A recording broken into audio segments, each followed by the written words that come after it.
Thank you, Mr. Chairman, and it's good to have you with us today, General.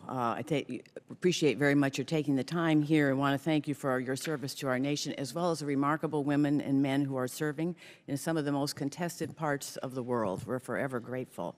And I appreciated listening to your opening statement as well as reading your written remarks, which I think illustrate so clearly the threat posed by ISIL, al-Qaeda, and other affiliated groups in the region, and certainly make clear that there are no easy answers, given the seriousness and complexity of the challenge to reverse ISIS's gains. But I'm also concerned about the steady buildup of U.S. forces in the region, most especially in Syria, absent a robust debate in Congress on an authorization for the use of military force, something Secretary Mattis called for last week before the Senate Armed Services Committee, and I was glad to see that. I'm concerned that additive deployments may lead to an expansive, open-ended commitment. I think you referenced an evolving campaign that could have long-term consequences, raising substantial and unpredictable risks that haven't been fully considered or endorsed by Congress as a whole. I'm also mindful of the human toll in the countries where we are waging the fight against ISIL and how mounting civilian casualties, tragic in and of themselves, as you yourself said, can ultimately work against our long-term interests in setting the conditions for stability. And I appreciate your addressing it in your open remarks, but I also appreciate the important work that international groups are playing in monitoring civilian casualties. As reported in the Washington Post yesterday, quote, according to Air Wars, a group that you are familiar with, which is a British monitoring group, the frequency of civilian deaths alleged to be linked to U.S. strikes in Iraq and Syria has now outpaced those linked to Russia. The scrutiny has been compounded by a string of high-profile reported U.S. attacks in both countries, including assaults on a mosque, a school, and most recently a building apparently used as a shelter in the Iraqi city of Mosul that is currently being investigated, appropriately so.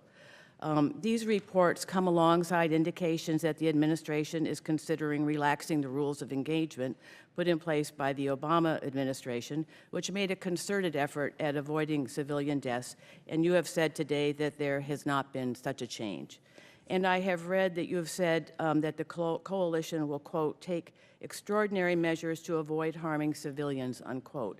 So can you tell us how you balance the pursuit of very important military objectives with those extraordinary measures, and in particular when fighting an enemy that intentionally places civilians in harm's way? We all know that.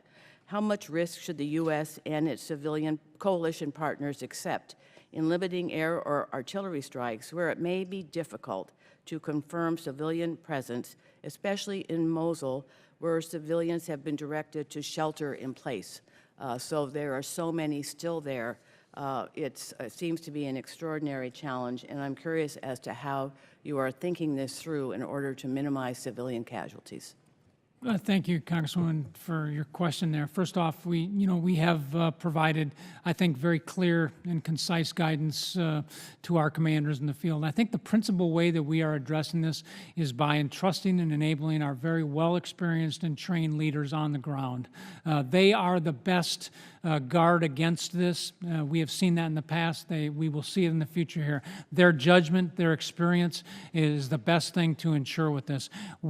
As we go through this, and with our on-scene commanders that are very, very close to this, I think the key thing that we do emphasize to them is we go to war with our values.